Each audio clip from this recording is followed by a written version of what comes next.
Welcome. Glad to see you, at least your names, virtually. And would like to make a couple comments. One is a reminder to you that the screen that you see my face in, you can move it anywhere you want on your computer to get it out of the way of you seeing anything, or if you're just tired of looking at my face, that's okay too.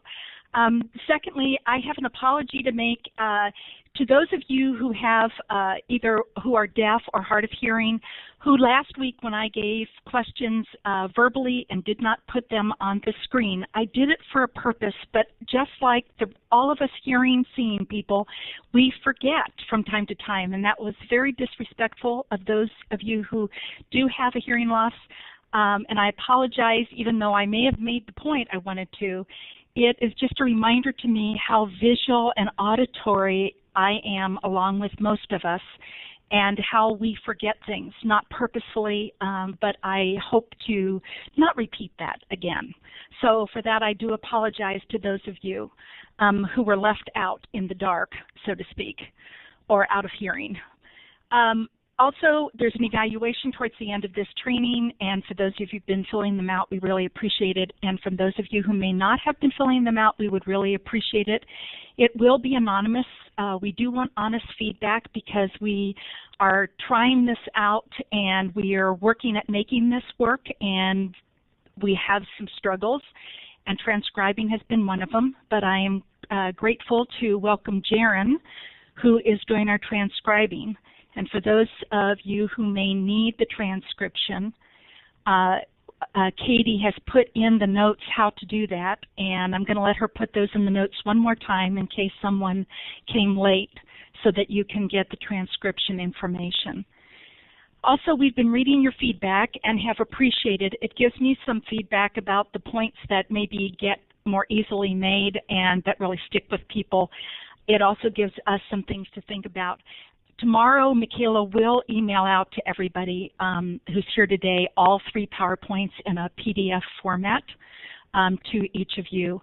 And in the future, what we're going to do is email the PDF, the PowerPoint in PDF out the day after the training. And I know some of you would like it the day before the training or of the training so that you can make notes. But sometimes it defeats the purpose of us making a movement and you having seen the answers or the thoughts sometimes interfere with thinking at that moment without having the information. And therefore, we will continue to do it the day after. But we do appreciate the request, and we want to make sure everybody gets any websites, any resources that we put in that day after, because that's when my enthusiasm is up, when I've been doing training, and then I want to go ahead and quick check out that website. And so we want to make sure it's there for you very quickly. And sometimes it's hard to go and write off the screen what it is. Let me just see.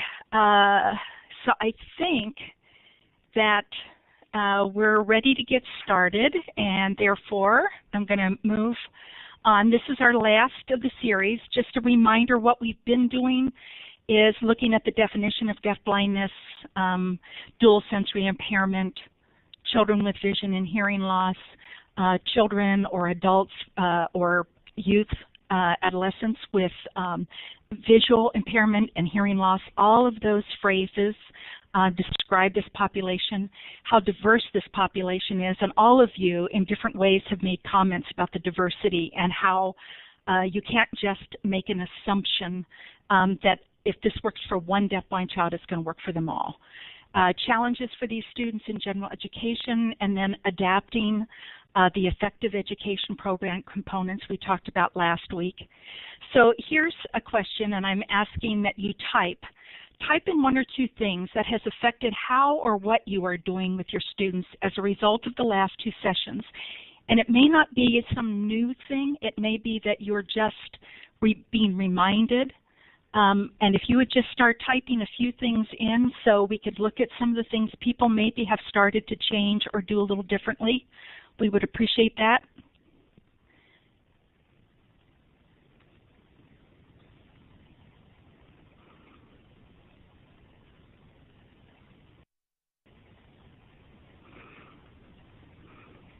Taking more time to observe, that's a great one.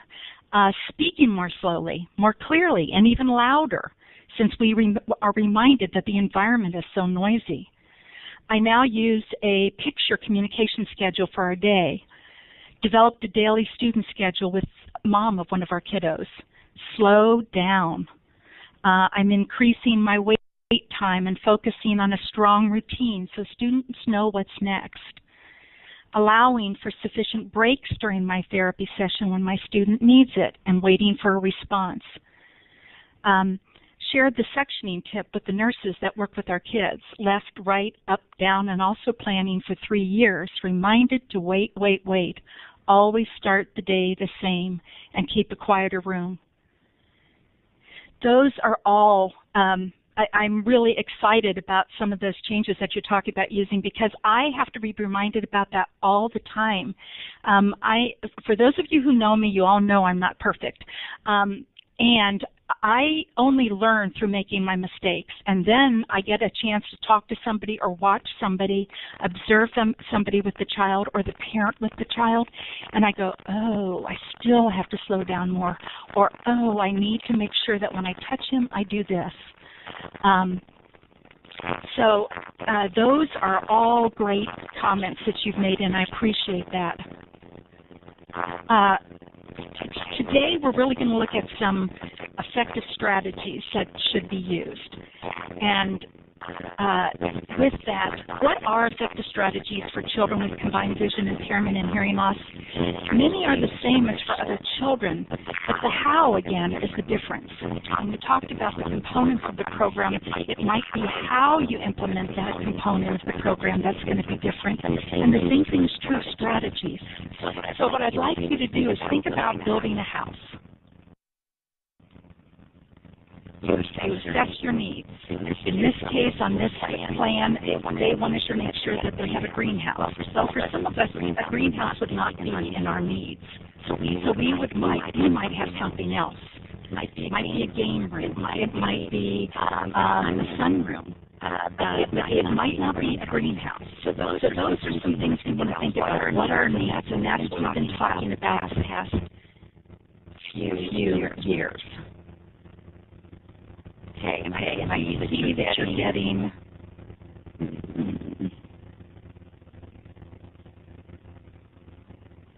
I'm just going to hold off and see if that helps.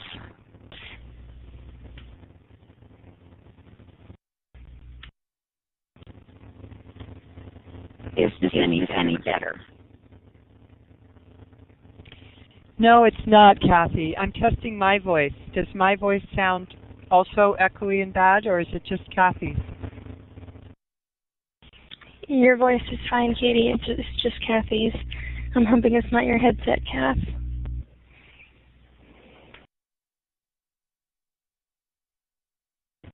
Okay, try again. Some people said it's still bad, Kath. Okay. It's still bad. Can you try plugging? Is it all plugged into your computer well? Yeah, it is. It sounds like a wind, and you've turned into Donald Duck. It's actually a good Halloween voice. Well.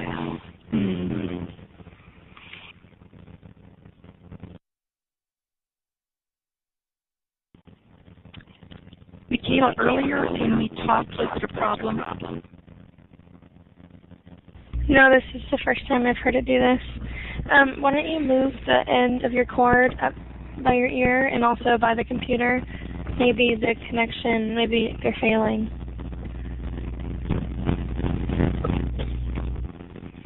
I see a suggestion. Do you have another mic there that you can trade out, Kathee? No? We're all at separate locations, unfortunately, Henry. Let me try without the mic. That's going to be a problem or not, Michaela? Actually, it's sounding better right now. It's still staticky, but your voice sounds like a human voice at least.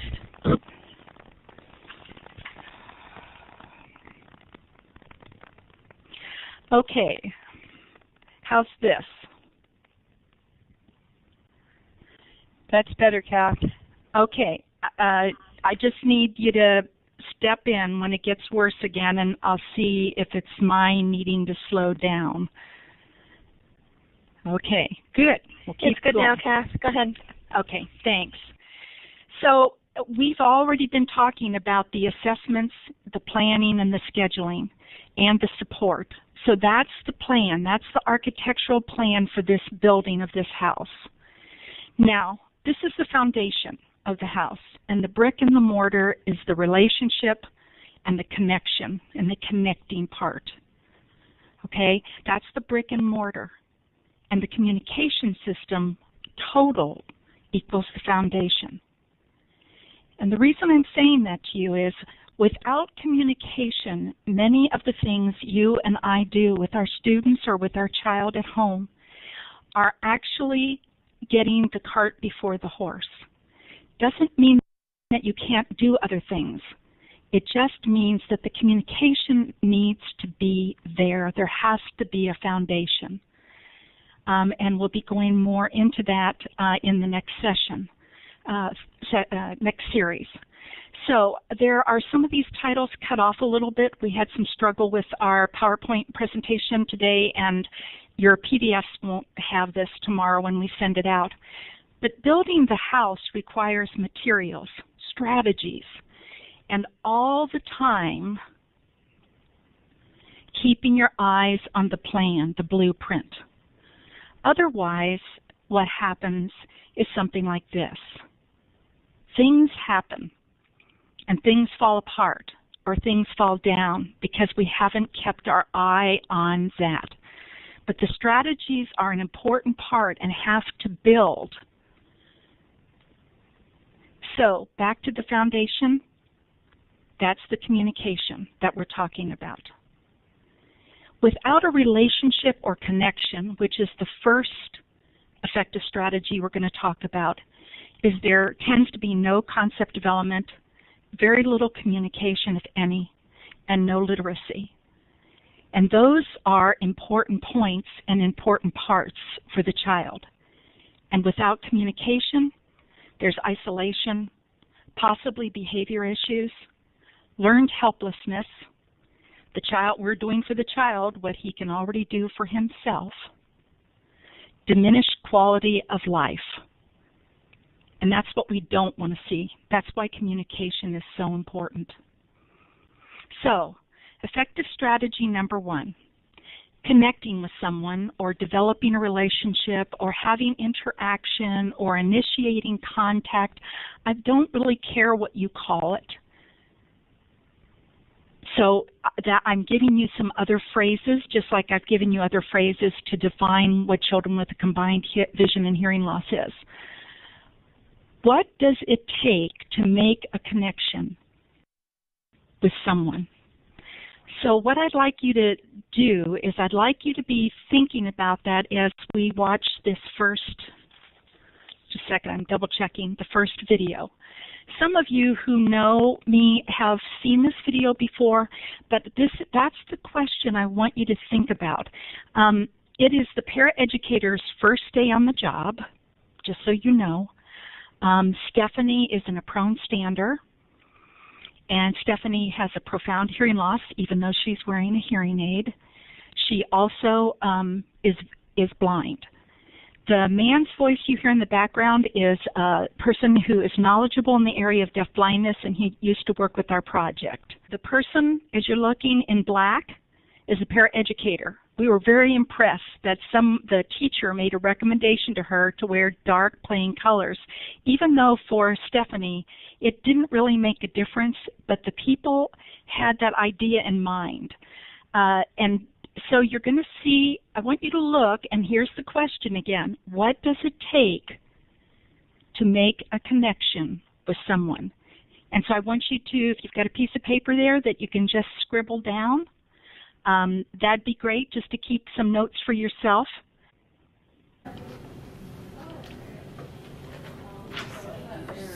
And if she does it little like that, you do it little too. There you go.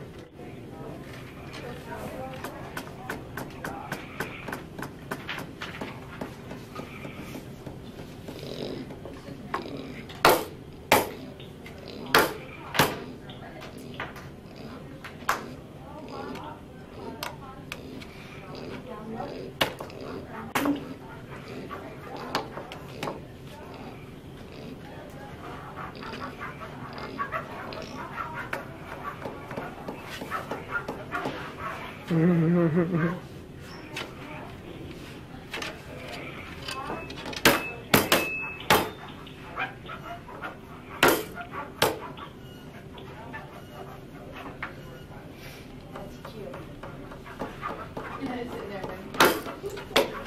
good, both hands, exactly.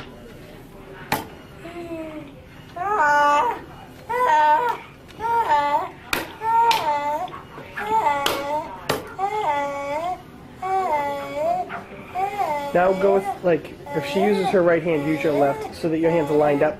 So in case she goes to look for him, yeah. Oh, other way.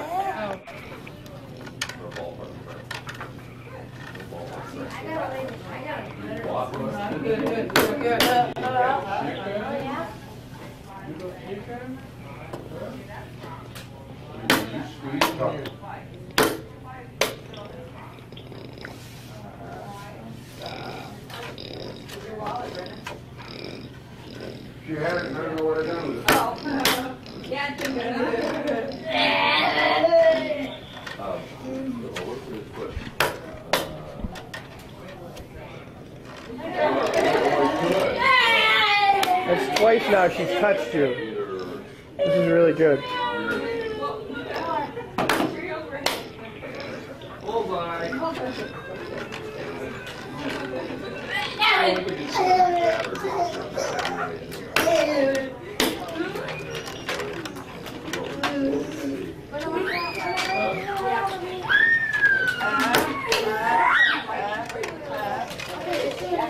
Three times. You want to call her again? Well, I think you need to, yeah.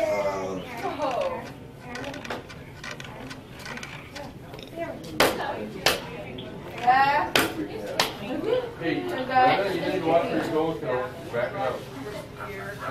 Okay, so we had... Nice.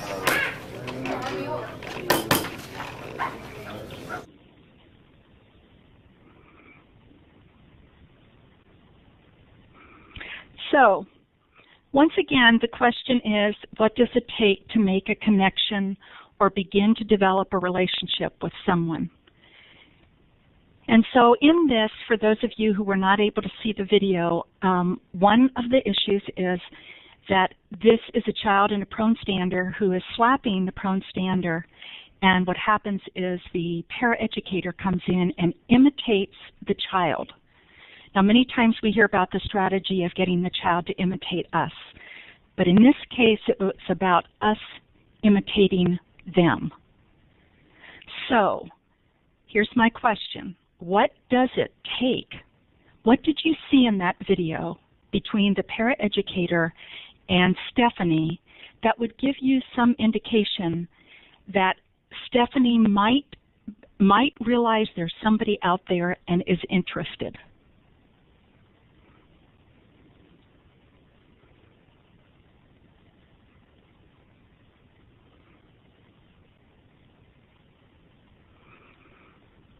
She tilted her head and she smiled. Right. That's a great observation. That facial expression gave you some information. Feeling that you are sharing the same thing. So we're sharing the same topic. We're having a conversation. We're talking about the movie we all saw on the weekend. But it just happens to be hand slapping. The issue of touch. And for someone who's blind, the issue of touch is very important. She even, great one, Chelsea, she even started vocalizing just because she continued to slap the table to feel vibrations back and forth. Right. Those vibrations helped give feedback. Some people have said to me, so did she hear it? And I said, I can't tell you for sure if she heard it. But what I do know is that she felt it. If you do a hard slap on the table, you're going to notice that the information, that vibration goes all the way up, even into your shoulder at times, to give you feedback. And we've talked about our students who have a combined vision and hearing loss needing to get feedback through other sensory systems. That interaction, but patiently waiting, that paraeducator had some gut feeling that she needed to stay there and just wait for Stephanie, not to try to run it, not to try to lead it. She seemed to wait for that EA's response also. That's right. Stephanie was waiting like, are you still there? And who are you? When I touched you those couple times. Right, reciprocal turn taking. And so many times I will hear people say to me, this child doesn't even turn take. And I said, why do you say that? And the answer is because they don't take turns in a game that they've designed. And so I said, but maybe the child doesn't care about the game you designed. Maybe they care about the game they have going, the conversation topics they have. And for some of our students, they have a very limited number of topics. So that's another thing that we want to look at. Those are great comments. Those are all the things. Also, we talked about the fact that there are two main senses that typically are used for communication and learning in school, and they are vision and hearing. So what senses do you think Stephanie pays more attention to because she can't see and because her hearing is poor, is impaired? So what senses would you say?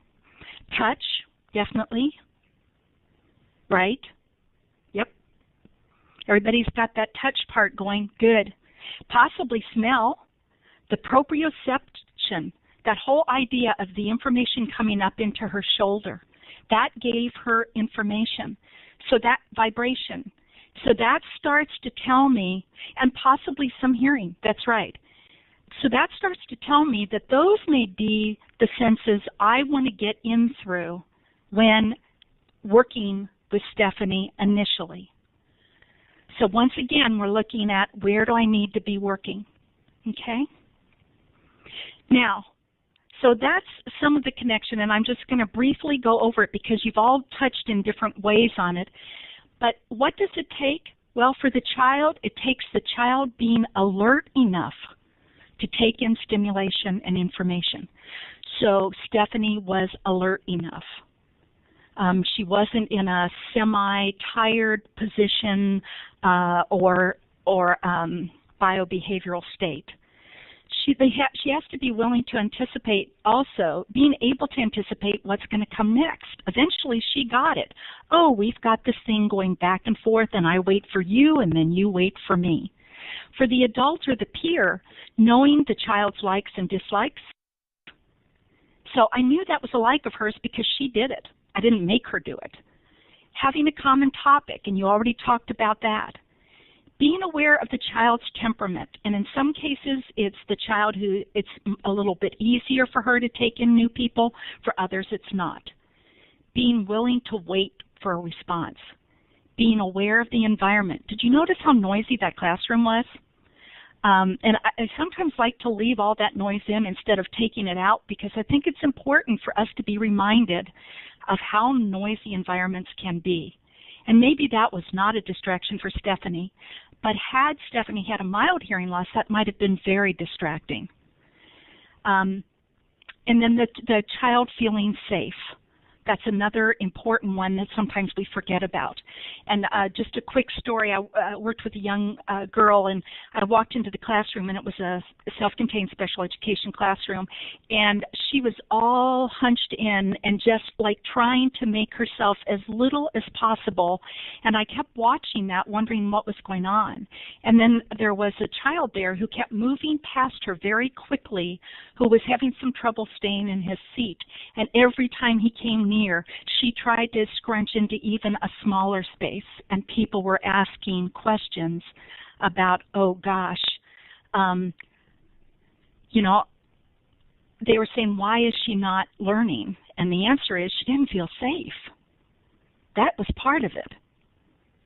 So that's some of what it takes. Now, developing a relationship, I would like to do an ABCD vote. And for those of you who remember, it's Michaela's going to switch it over to ABCD instead of the green check and the red X.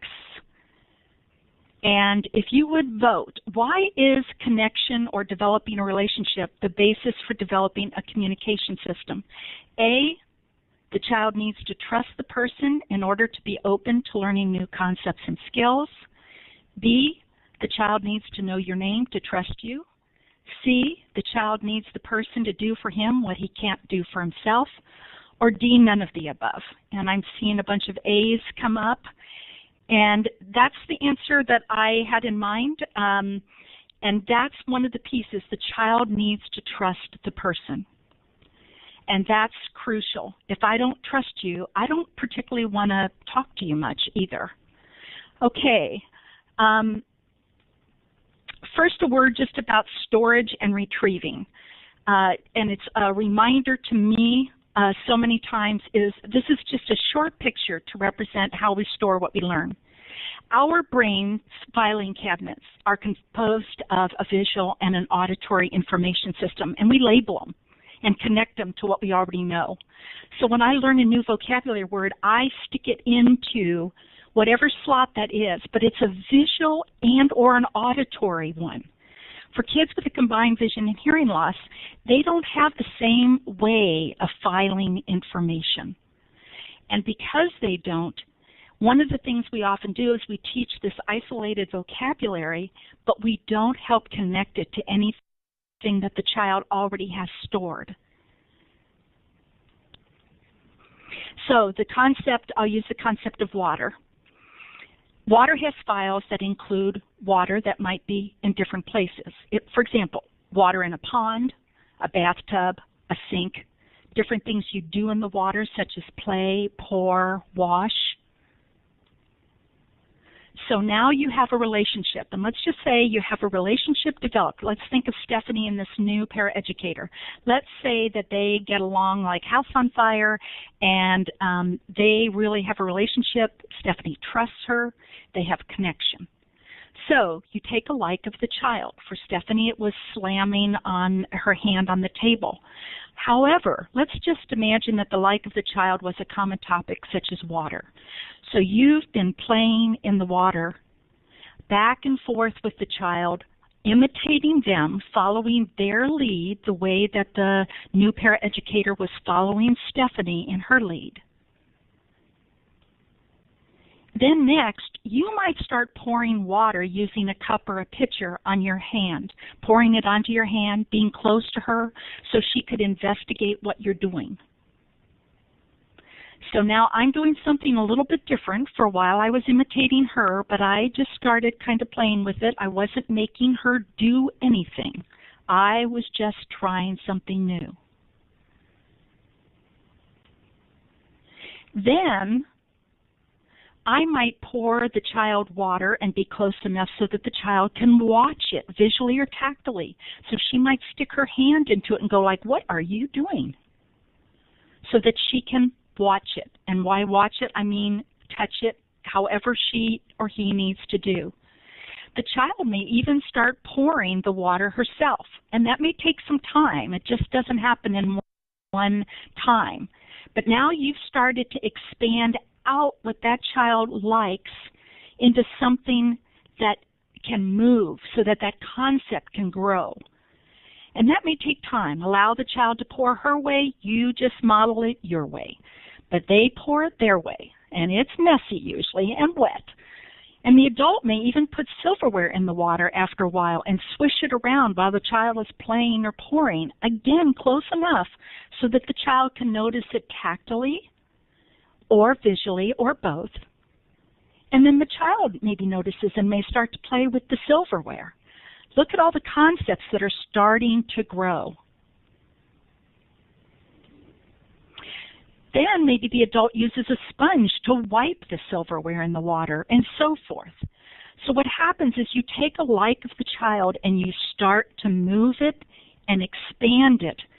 And the relationship is what allowed it to happen because the child feels safe enough and can predict and anticipate what you're going to do next. They don't have to be afraid that you're going to grab their hand and make them do something.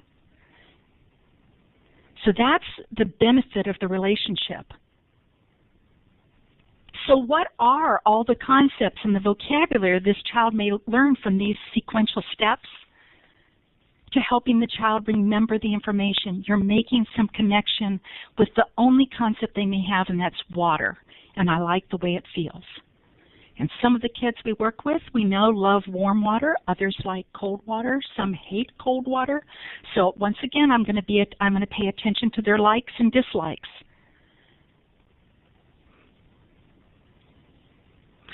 So, given that relationship, where can you go with it? You can go anywhere you want once you have the relationship going. The relationship is everything. And so many times we are expected to start the very first day of school, and by gosh, we've got to get that child doing stuff without taking the time for them to learn the environment, to express themselves, to get to know the person, to do some consistent routines that some of you mentioned you've started doing, or setting up a schedule so that the child can anticipate what's going to happen next. So what I'd like to do is show you another video.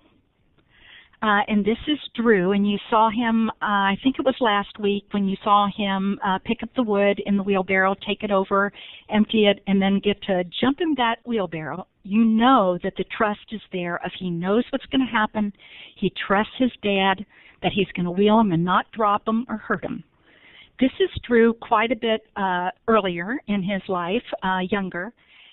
This happened over a period of 2 to 3 years of people trying to figure out how to develop a relationship. And once again, you'll see that the speech and language therapist is imitating his action. But I also want you to see how it then starts to move, just like I was talking about with the concept of water.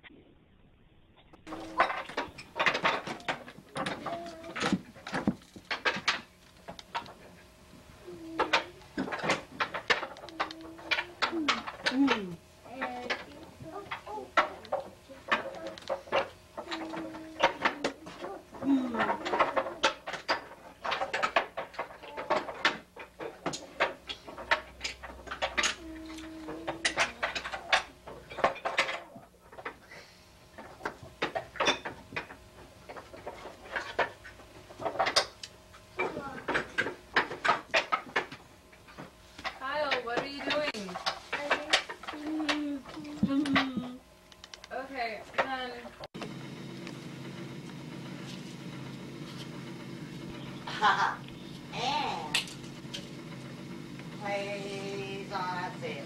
Marimba. Actually, these are marimba. She's doing this. I know, but that's... Wow, okay. Marimba. And Beverly is playing striking the triangle. Mark pounds on the floor. Yeah. And Diane beats the tom-toms, the small drums. Yeah, the small.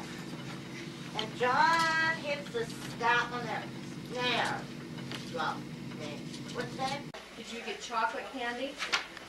Did you get M&Ms? Did you get a bar? Did you get a candy bar? Where's the candy bar there?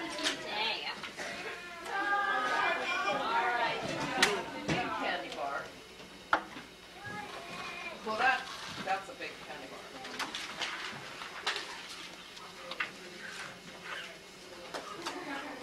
Okay. Now you want to tell Amber? Which one? You don't want that one.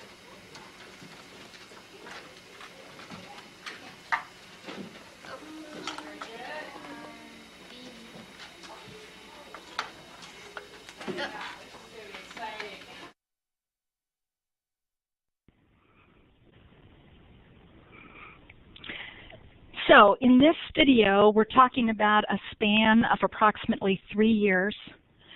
We're talking about the speech and language therapist starting out imitating what Drew liked and following his lead again as that piece of how do I develop a relationship. And then you can see where slowly it came into him wanting somebody to do something. In this case, he was not allowed to touch the Venetian blinds because he liked to pull on them. But he understood that, and he followed those. But he used that paraeducator as you're kind of like my tool to do what I want to do since I can't do it. But there was that relationship there. And then the third year, when we saw him using a picture communication of blowing bubbles as his request, he gave it to the paraeducator. She did the blowing of the bubbles, okay? And then he was over at that other table trying to figure out which one do I want. But as soon as he gave her something that he knew he didn't want, and he noticed that picture on the other table, he immediately exchanged it as, I got it. If I give this to you, I will get what I want. His knowing the differentiation between those two pictures weren't the same, and he really knew what he wanted, is that piece of how you grow from having a relationship and a trust in someone to being able to communicate. So that's the first effective strategy, and it's always the first one in my mind because of the issue of having a relationship. That trust and feeling of safety has to be there for me. So effective strategy number 2 is active participation. If you remember in one of the other sessions, I showed you Christopher sitting on the lap of Kelly, and Kelly was moving back and forth with him saying, Christopher, no sleeping. And she was trying to get his AFOs, those items. One of you, I know there's a PT or OT in the group. I forgot the name of them other than an AFO. But to get those onto his feet after his socks are on to help stabilize his ankles and give him some support, the idea that Kelly, the paraeducator, just had to tap him slightly, and then he had to lift his foot up in order to get it into the AFO. And we talked about that active participation. So what does the student do on his own without a question or a cue from you? So for those of you who are working with a child with a combined vision and hearing loss, or not, who has other disabilities, what is it that that child does all on his own? So I'd like you to just type in some ideas of what you would say the child actually does on his own.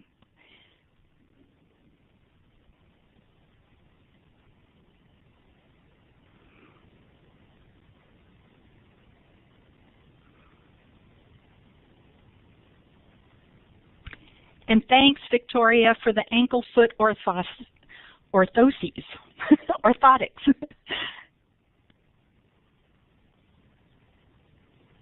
Body movements and vocalizations. That's a great answer. Some kids will do that on their own.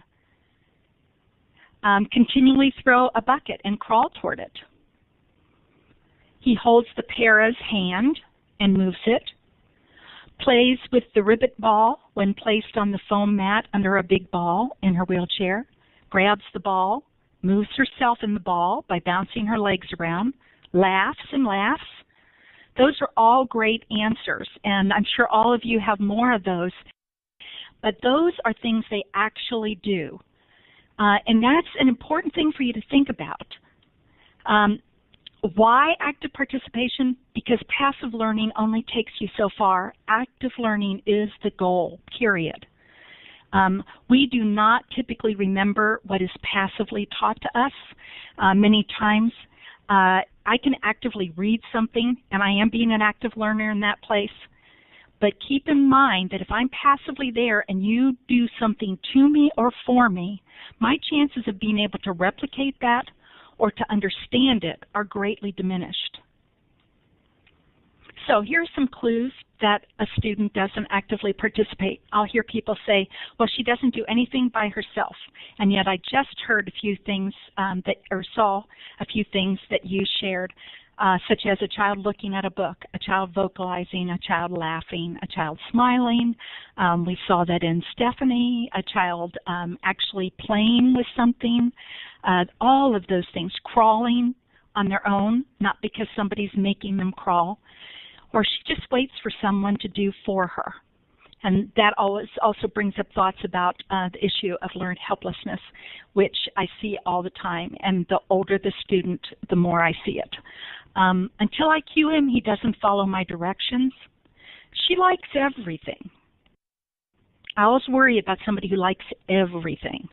When asked how the child gets your attention, the person sometimes will respond, well, he doesn't need to, someone's always there.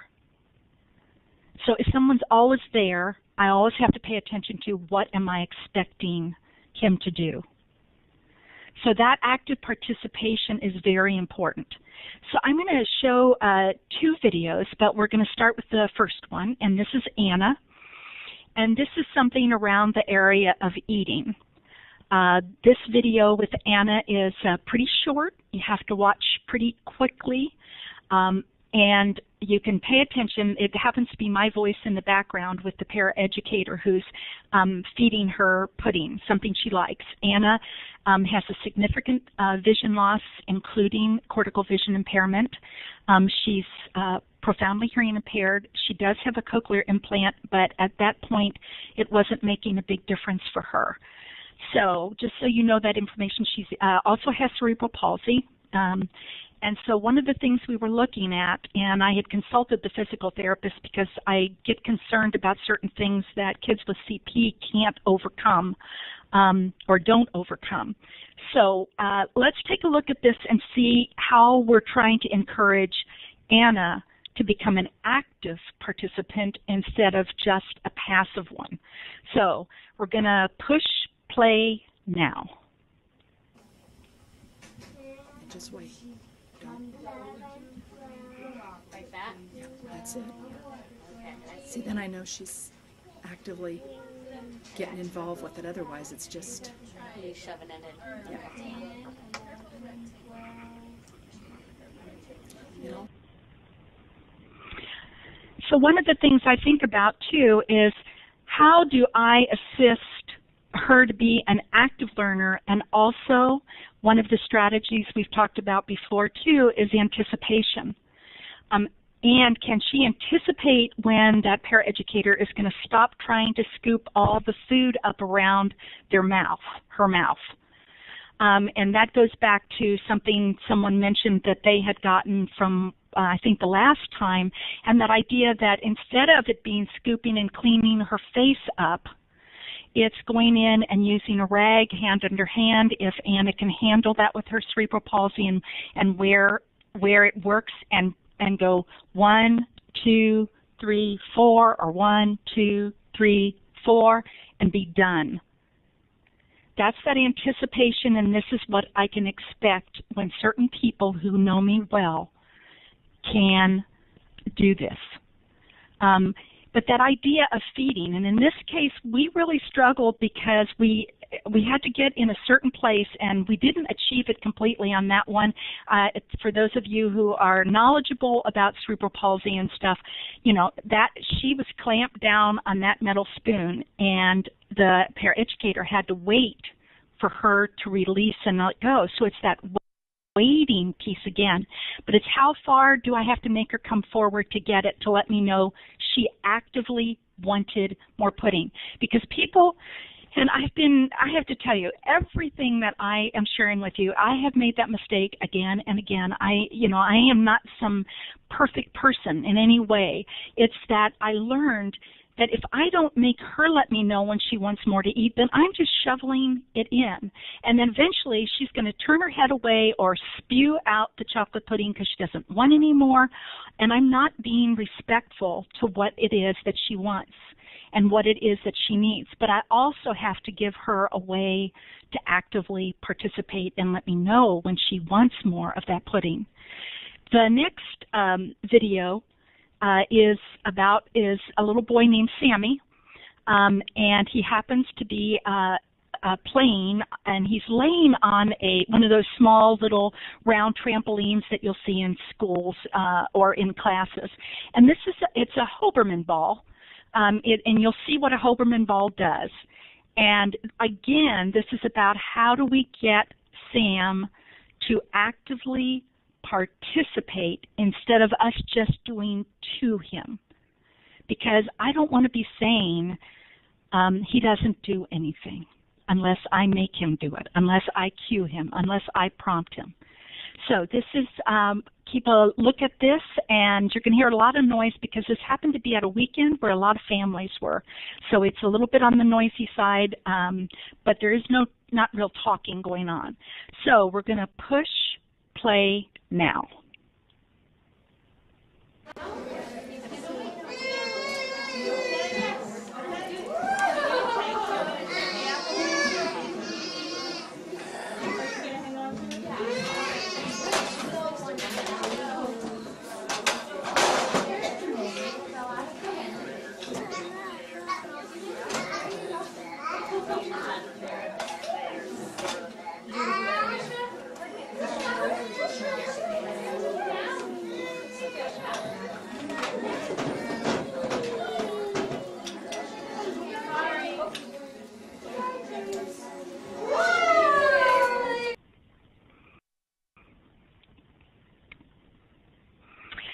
So in that case, well, all that is it's a Hoberman ball, and it very easily you can get it to open or to close. The adult that you saw was simply holding it so that he could manipulate it, so Sammy could do the manipulation of it. So again, we were looking at what is some way that we can get him to actively participate. And that meant he had to do something with it. So many times we identify items, and myself included identify items, that there's no change in the items so that the child can see any cause and effect. Are there some things that we can use that will help him see that he can make something happen? And it required a very light touch for him to be able to open and close it. So I'm looking at how much strength does this child have? How much motivation does he have? So in Sammy's case, I'd like you to just type in, did you see anything that would suggest to you that he enjoyed himself doing that? And if you did, could you type in what you saw?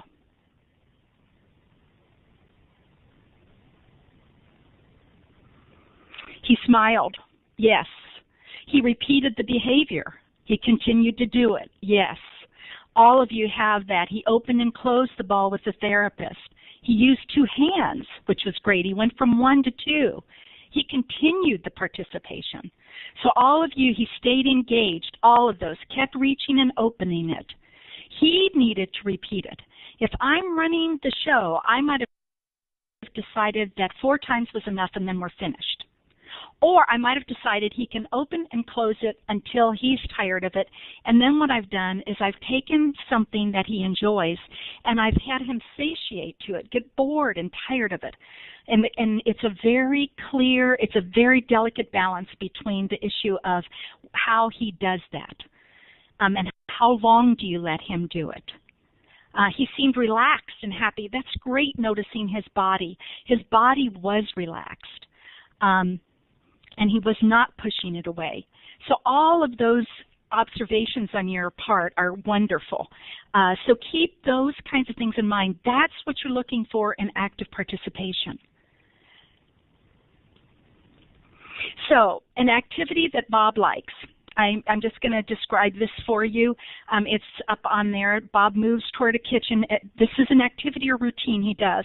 He moves towards the kitchen cupboard where he knows the gum is. He likes to chew gum.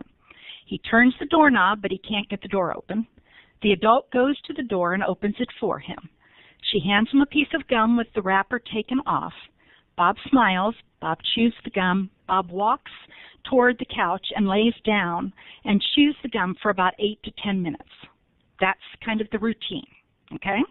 Now, Bob is active in this activity when what? Type something in that you saw, and I'm going to go backwards so you can see one more time. When is he being an active participant? When he walks to the door, great, some kind of movement. He moves to the kitchen. He goes towards the cupboard. Trying to open the cupboard. He's sitting there trying to turn that doorknob. Great. Right, all of those are right. When he tries to open the door, when he takes the gum, and he smiles. That's active on his part. When he chews, when he walks to the couch, those are all active parts.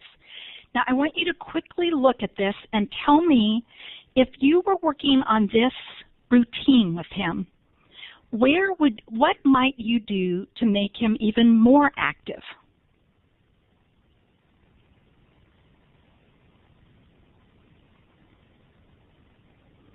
Make him take the wrapper off. Yep. Maybe he can't take the wrapper off yet, but maybe he can try. And if he gets frustrated, maybe the sign for help or some other indication that he needs help. And maybe that's when I might put my hands under his and show him how it opens, how it unfolds. Use a communication symbol to let the parent know. That's right. And then hand under hand wrapper off. Is there a communication symbol of some sort, a tactile symbol that he can use, or a visual symbol that he can use if he sees well enough that he can actually take that to mom and give it to her? Another one. Yeah, and eventually I might give him 3 different flavors or 2 different flavors of gum, knowing maybe that one he doesn't particularly care for. So he's really making a choice that tells me he really prefers one over. Tapping on the door before I open it. All those are possible, and I'll share with you, this is an actual real story of a little boy I met recently, and within about an hour and a half, he had figured out how to get the door open because he kept coming back consistently, and no one even did hand under hand with him. But the more he was reinforced by the gum, the more he did it. Now, after 4 times in an hour and a half, you can imagine, we need to figure out, well, how many times do we let him have gum? Maybe 18 times during the day isn't going to work, especially since he swallows the gum. So those are things to be thinking about, and that we had to then, we problem solved and we figured out what would be the next step. But those are things of how do you help him be more active? What's the next step? So another next step, one person said unwrapping it. Another next step might have been getting the door open. And I'm just going to quick go through these because you guys already gave them. So effective strategy number 3 is routines. And if you'll just give me a second here to turn this page so I know what I'm doing. So name a routine that you have set with a student that is not a daily living routine like brushing your teeth or toileting or eating, but some other routine. If you could just type that in to give some examples of different routines people are using for their students.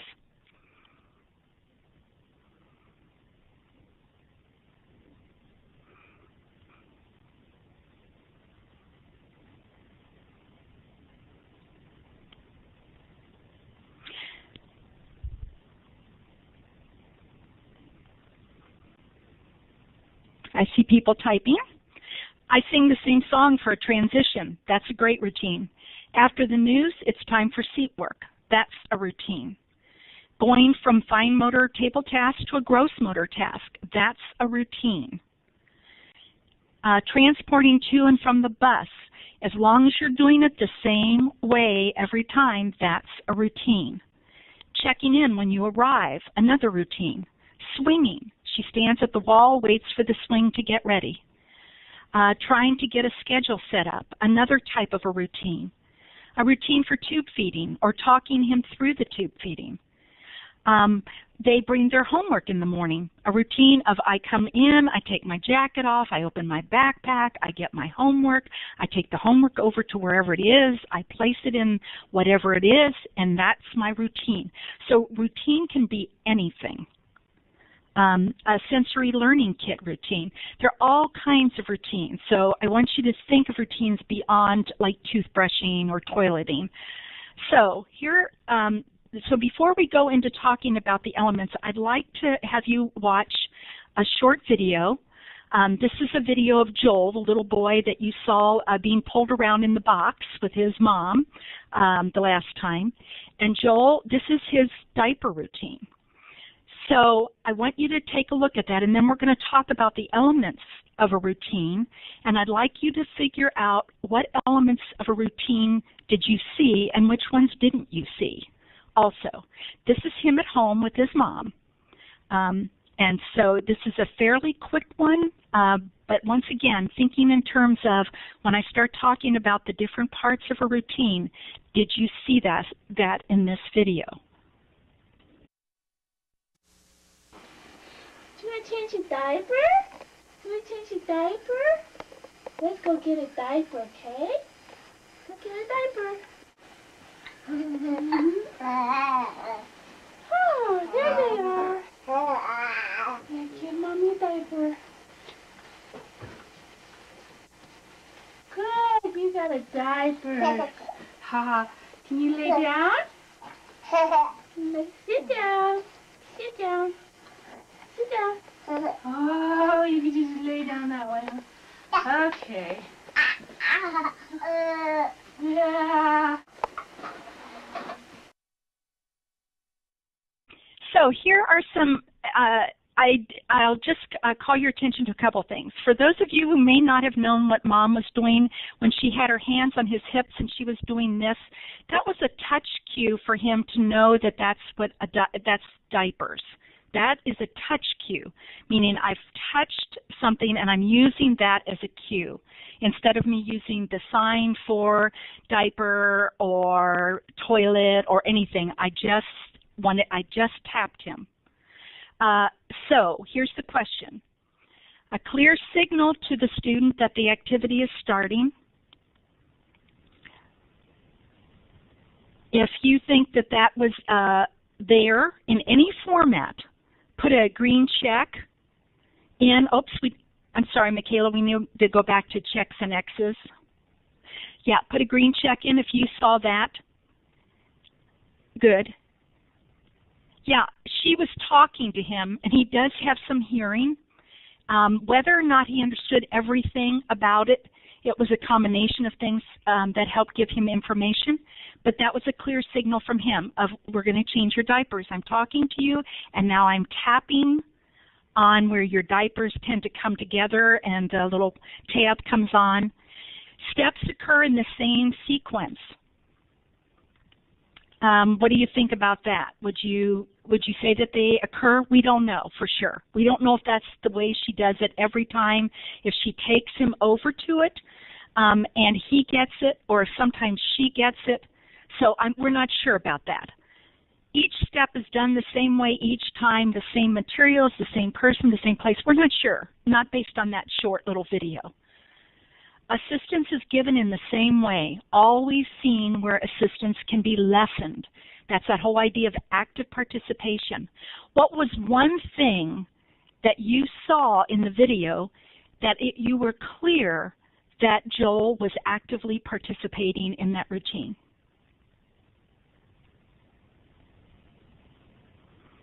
She waited for him to get the diaper out. Getting his diaper out. That was very clear to all of us, I think. Yep. Right. Great. Then the pacing of the instruction is maintained until the activity is finished. That means that there are no side conversations with somebody else. There's no going to get something you forgot or spontaneously adding some new or different step that won't happen in the next time the activity is done. This is the tricky part because people may have concrete symbols around and they're thinking they're going to go use those and, oh, I forgot that I've got to go over and get that and da-da-da-da-da. Those are things you have to be prepared for. And then a clear signal to the student that the activity is finished. Now, we didn't watch Mom changing the diaper, but what I can share with you is that when she was finished changing his diaper, she put her hands under his hands and did, oh, all done. Joel, all done. And that was the clear signal that the activity was over.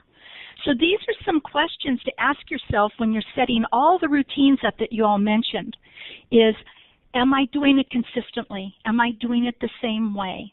Do I sometimes do it one way and then another way? Are there 4 of us doing this activity and none of us are doing it the same way? Which it very often happens when we have so many people involved. So, effective strategy number 4 is hand under hand.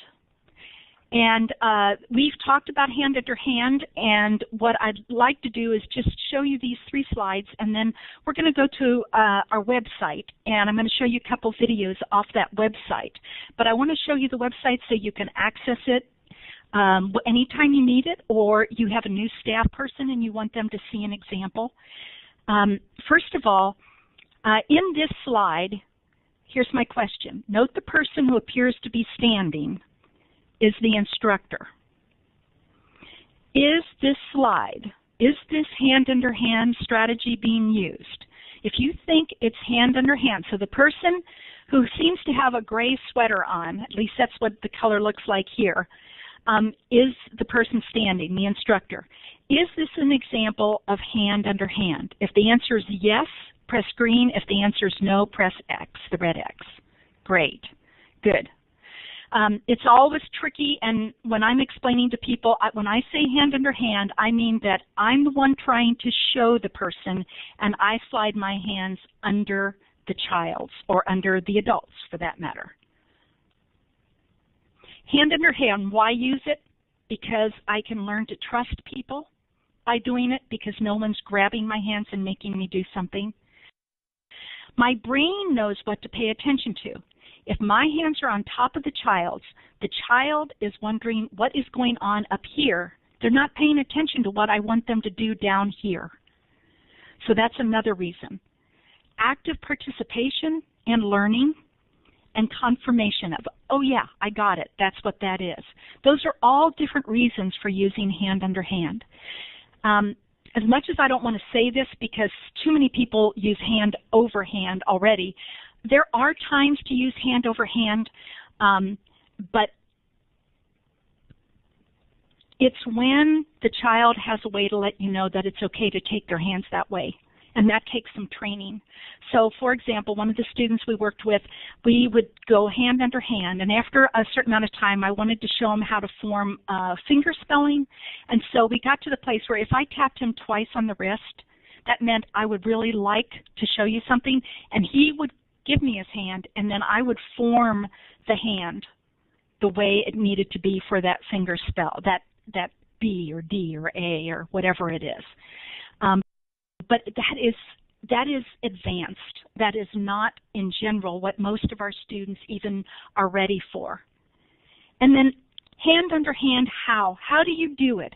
And there are so many ways, and each of us will find different ways for it to be comfortable for them and for us, and depending upon what the hand under hand activity is, if I'm trying to show them something, if I'm trying to help them do something. So with that, I'm going to have Michaela take us to WSDSonline.org, our website for Washington Sensory Disability Services.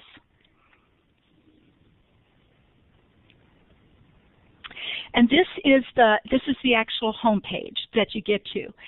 You will see some little tabs at the top. Next to home, it says About WSDS. This is about our whole project, and there are people on our project who work with kids who are deaf, hard of hearing, and there are people on our project who work with kids who are blind, visually impaired only, and then there are those of us who work with kids who have both a combined vision and hearing loss. And because that's such a long word, we put deaf blind in there. So if you go across the tabs, Michaela's going to click on the deaf blind tab, and this is the actual home page that you get to. You will see some little tabs at the top. Next to home, it says About WSDS. This is about our whole project, and there are people on our project who work with kids who are deaf, hard of hearing, and there are people on our project who work with kids who are blind, visually impaired only, and then there are those of us who work with kids who have both a combined vision and hearing loss. And because that's such a long word, we put deaf blind in there. So if you go across the tabs, Michaela's going to click on the deaf blind tab, and that takes you to our page. And we happen to have a new update that talks about some of the activities we've been involved with the kids with combined vision and hearing loss, and also a training calendar and the Combined Summer Institute. And then we'll go to videos, because this is a place we're going to go to. So videos is the last tab.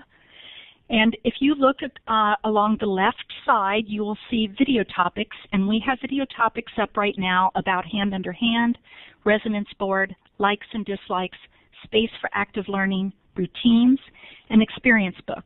And what we did with that is, why don't you go ahead and click on Hand Under Hand, and you'll see tabs there right under the words Hand Under Hand, and it says Intro, and that is kind of an introduction to the topic. The second tab is Videos. The third tab is FAQ, so if there are some frequently asked questions that we're aware of, we will identify those and answer them. And the fourth one is More Information.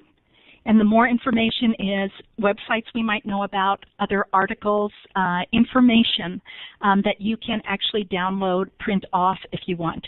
We're going to go to the videos, and we're going to go to the third video down, which is a little girl named Kaylee. And that's going to come up. And what I want you to do is to watch what happens just almost naturally with her. This is her first time to be on something called a resonance board, and if you see what she's sitting on, this is going to be some of the discussion regarding active learning as not the next series, but the third series of trainings.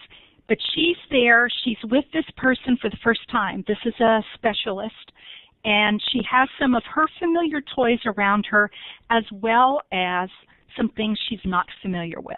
And you may hear some other voices besides Anne, who's the adult working with her, and those are her mom and dad. So I'm going to say to you again, I'll remember this time, push play now. In there, but I mean something that would, like a metal What? golf balls, you know, golf balls are good, like golf balls. I got some golf. I have a squeaky toy. I put a squeaky toy in there. You want to feel my squeaky toy? You want to feel my squeaky toy? Yes, that's a squeaky toy. I'm going to put it in there. What do you think? You have two things in there now. Look, you have that. You have the whisk. And you have the squeaky toy. They're all in there.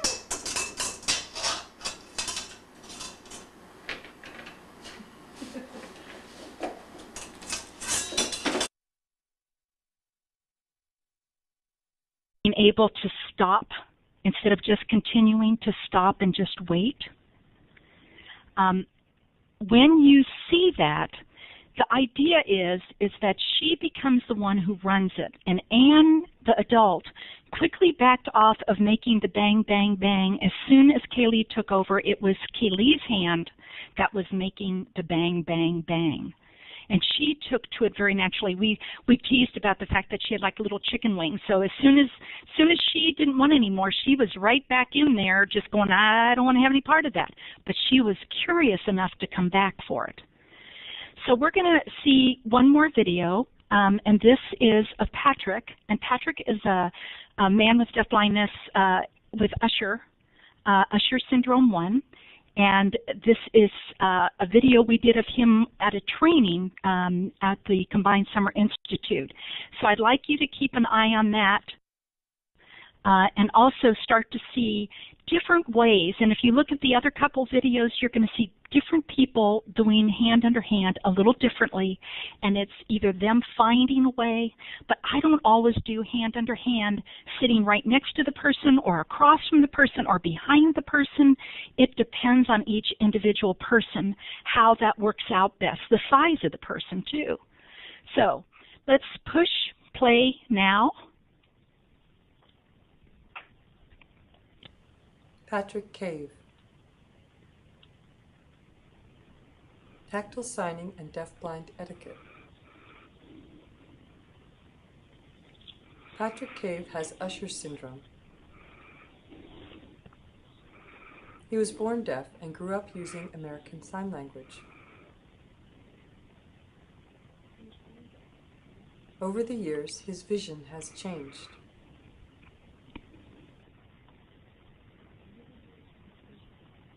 Thus, how important it is to use a respectful approach with deafblind people of all ages. To say hello, tap on the shoulder first. After getting the person's attention, reach under his hand. This is tactile signing. Pat signs a greeting and identifies himself with his name sign. Hi. Hey, Pat. So I would tell them who I am. That's important information. You introduce yourself. If a student doesn't use sign language, is hand on your hand still useful? Yes. It builds spatial awareness and connects a student with the people and things around him. A consistent greeting allows the student to put more energy into communication instead of guessing what's happening. Hands are eyes if you have low vision or are blind. For more information on tactile signs, see Tactile Learning video.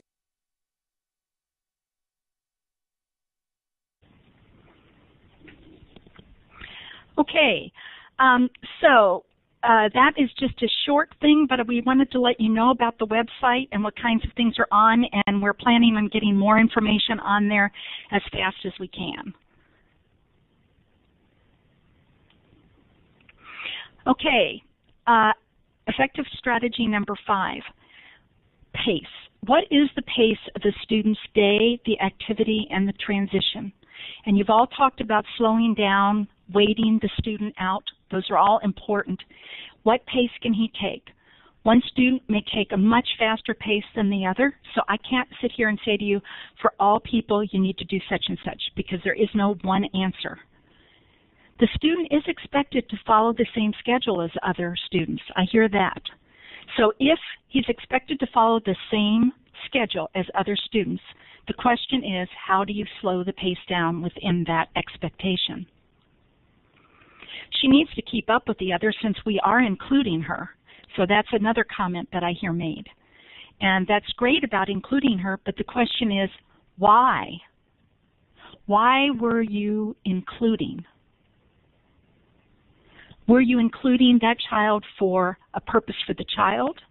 If so, what was it? What part of their IEP or their school program are they fulfilling by that?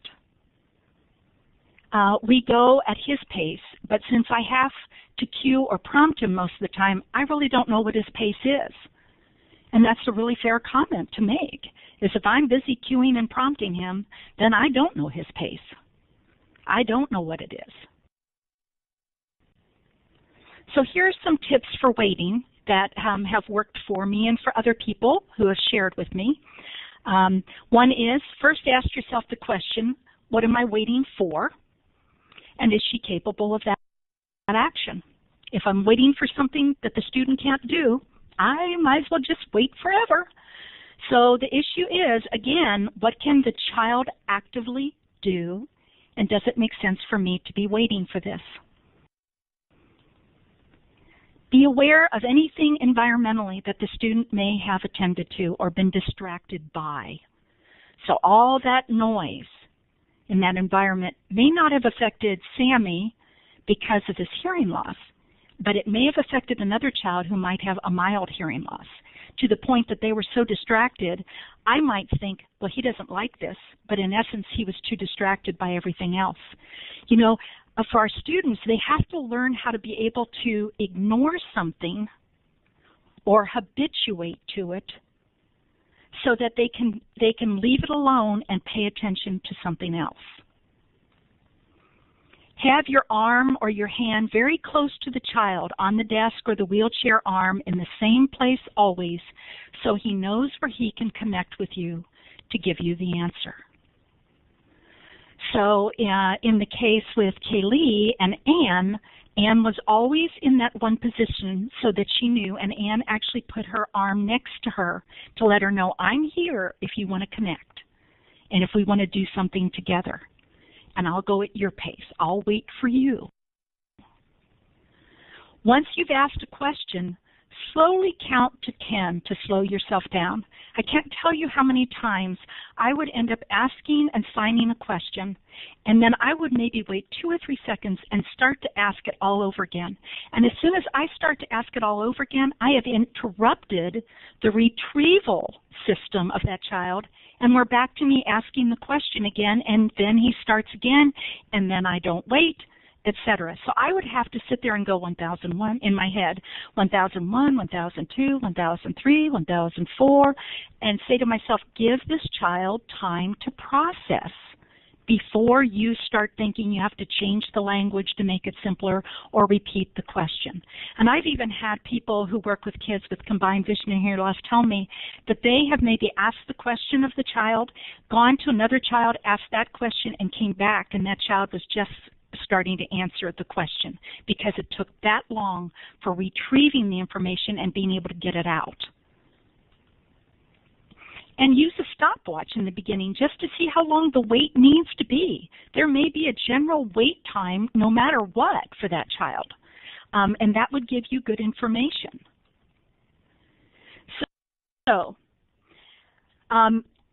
In conclusion, what I'm talking about is this all applies to communication. All of this does.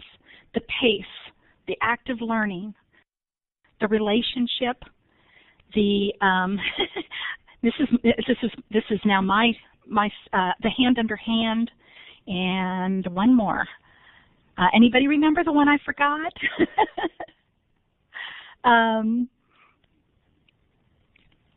Routines. Yay! Dude, thanks. Routines. So with those, we also talked about some other strategies which I didn't go into specifically, but are still important strategies. Certainly the issue of the child's lead, or us imitating the child, is another strategy we talked about. We talked about consistency, which is also part of the routines. So remember that communication is the foundation, not something that you add on at the end like the shutters of the house. Communication is the foundation. That means you're working on communication all the time. And with the relationship, that's what it comes to. It comes with a relationship. So communication is going to be the next series we're going to talk about. But communication is a strategy, but I have a hard time calling it a strategy because it is more than even a strategy. It is just absolutely necessary. And that's why so many times you will hear those of us who work with kids who have combined vision and hearing loss with other disabilities is that it's about communication. You know, I want to change some of the research that is out there that tells us that many times kids with deafblindness graduate from high school and still don't have a consistent communication system. So what I'll do is go on to we'll be putting in, if we haven't already, I see SurveyMonkey is in there. You can answer those evaluation questions for us. Remember that they're anonymous, so please share with us anything you want. You're welcome to put your name in, but we really want the information. And future training events are the Infant and Early Childhood Ed Conference in Tacoma in May, and that's for younger children that we focus on.